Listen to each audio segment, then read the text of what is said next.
Salut, je sors de ma séance de Thor Love and Thunder et j'ai pris quelques notes. Bon, on va faire comme la vidéo précédente, je vais faire une liste des trucs positifs d'abord pour voilà, donner un petit peu tout ce qui était cool et intéressant à souligner ou du moins à regarder. Ensuite, je parlerai des trucs qui m'ont posé problème ou du moins qui m'ont un peu interrogé. Alors, les trucs cool, déjà, le film est incroyablement magnifique, genre vraiment, la photographie est une dinguerie en fait.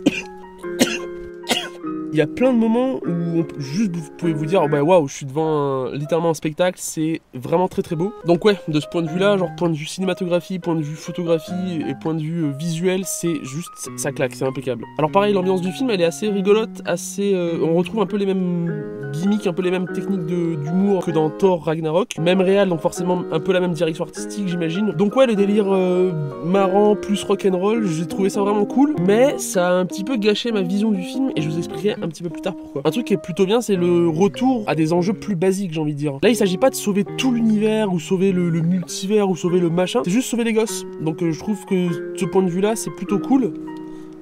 Ouais, il y a aussi empêché le méchant de faire un vœu qui tuerait tous les dieux. Donc ouais, ça c'est aussi un enjeu, mais bon, c'est pas l'enjeu principal. L'enjeu principal, c'est sauver les enfants. Voilà, c'est un peu plus terre à terre, c'est plus posé. C'est pas inintéressant pour autant, en fait. Alors, je sais pas trop si c'était mon esprit qui me jouait des tours ou autre, mais j'ai vraiment cru qu'il nous teasait enfin Galactus, le grand dévoreur de planètes, et j'ai l'impression de le voir à chaque film, et en fait, pas du tout. Donc, ouais, pour moi, dès que je vois une tête avec genre des cornes, pour moi, c'est Galactus qui débarque. On va savoir pourquoi. Moi, j'ai toujours cette sensation que ce sera le gros prochain méchant du MCU, parce qu'après Thanos, il faut bien faire un truc équivalent ou supérieur. Je vois pas comment faire un méchant qui serait pas à la hauteur de Thanos. Donc voilà, c'était pour la partie des trucs positifs. Alors pour les trucs négatifs, déjà, j'étais derrière le plus gros fils de pute de l'histoire du cinéma. En fait, je me rends compte que être malchanceux et tomber sur la pire personne pour regarder le film. Là, je suis allé à la séance de 22h parce que je savais que ce serait bondé et que ce serait insupportable à la séance précédente. Et je me suis dit, vas-y, 22h, pendant qu'il y a le feu d'artifice, vas-y, mercredi soir, 22h, il n'y a pas beaucoup de gens, etc. Alors certes, la salle était pas pleine, mais il y avait vraiment cette espèce de connard. Je me suis mis deuxième rang, hein. J'étais tout seul et il y a un mec et sa meuf qui sont venus se poser juste devant moi et ils ont pas arrêté de parler pendant le film. Et c'est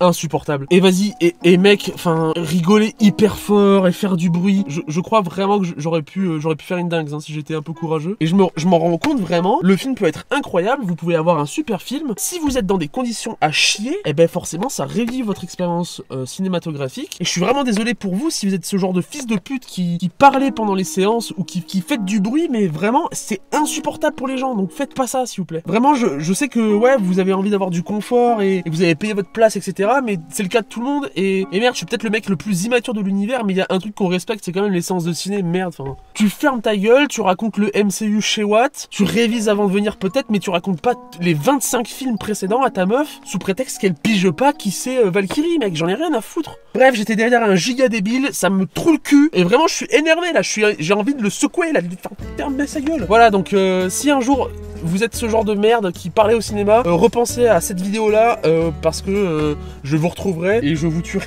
Ok, dans les trucs un peu nuls, les twists de fin, non mais... Oh là là, le gentil qui dit au méchant, c'est pas gentil d'être gentil, ou c'est pas méchant d'être méchant, c'est mieux d'être gentil. Mais non, mais pourquoi vous faites ça c'est un tout petit peu amené que Gore, il est pas méchant, genre il est corrompu, mais c'est mal foutu. Et oui, il pense aux enfants, il tue pas les enfants, il pense à sa fille, j'en ai rien à foutre. Vous le faites pas marche arrière, à 1 seconde de gagner. Non, ça ne marche pas, ça, c'est non, il faut plus jamais faire ça. Quand vous prenez un méchant et que vous le rendez méchant, et ben vous le faites aller à son objectif, ou du moins vous l'empêchez d'y arriver. Dans Infinity War, gros, Thanos il gagne. Et ben ouais, il gagne, mec. Et ben des fois il faut prendre des paris. Ou si du moins il gagne pas, on le bloque à la fin de son objectif pour pas qu'il réussisse. Et après tu fais revenir par un hasard de circonstances le truc. Mais j'en ai rien à foutre, tu trouves une autre solution. Alors oui, parce que le concept des vœux, de la fontaine à vœux magique de mon cul sur la commode, ben non, je suis désolé. On en a jamais entendu parler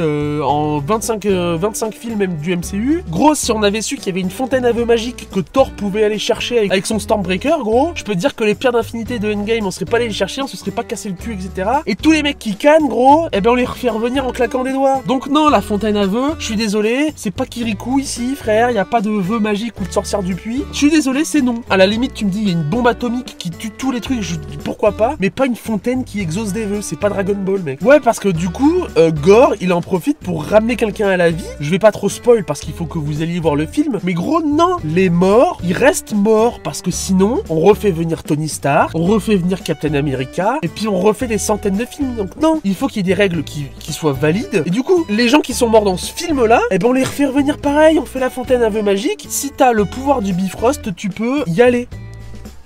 Donc qu'est-ce qui nous empêche d'aller faire des vœux toutes les 10 minutes pour des croissants, refaire venir Odin, on s'en fout, c'est des vœux magiques. Donc c'est débile, c'est débile. Je suis déçu parce que je m'attendais pas à ce qu'il y ait... C'était très bien, un méchant qui tue des dieux, c'était très très bien. Je vois pas pourquoi il fallait qu'il y ait cette fontaine de merde pour gâcher le truc. Ça m'a saoulé. Ça m'a pas autant saoulé que le fils de pute qui parlait pendant le film, mais quand même ça m'a déçu. Donc oui, le film il est très bien, c'est visuellement incroyable, la musique elle est insane. Mais à partir du moment où vous décrochez du film parce que, oui, j'étais à côté d'un fils de pute, ou parce que un des concepts tombe à l'eau, même si le reste est incroyablement tenu par les bases, eh ben je suis désolé, ça fait vivre une expérience ciné, Alors me faites pas dire ce que j'ai pas dit, c'est un super film. Par contre, je suis déçu qu'il ait été gâché par des trucs aussi débiles, genre. Voilà, c'est tout ce que j'ai pensé de Thor Love and Thunder. J'espère qu'on se retrouvera très bientôt pour en parler, après que toute la vague de hype soit passée, pour donner un petit peu un avis peut-être plus aéré, laisser le film se décanter un petit peu. Là, c'est vraiment à chaud, Vraiment, je sors à peine du cinéma, quoi. Donc ouais, allez voir le film, il vaut vraiment le coup. Mais si vous avez la possibilité de vous isoler, faites-le parce que vas-y, quoi. Et surtout, si vous avez vu le film, n'hésitez pas à en discuter en commentaire. Moi, ça me ferait grave plaisir de papoter avec vous. Voilà, je vous souhaite de passer une très belle semaine. À plus, salut.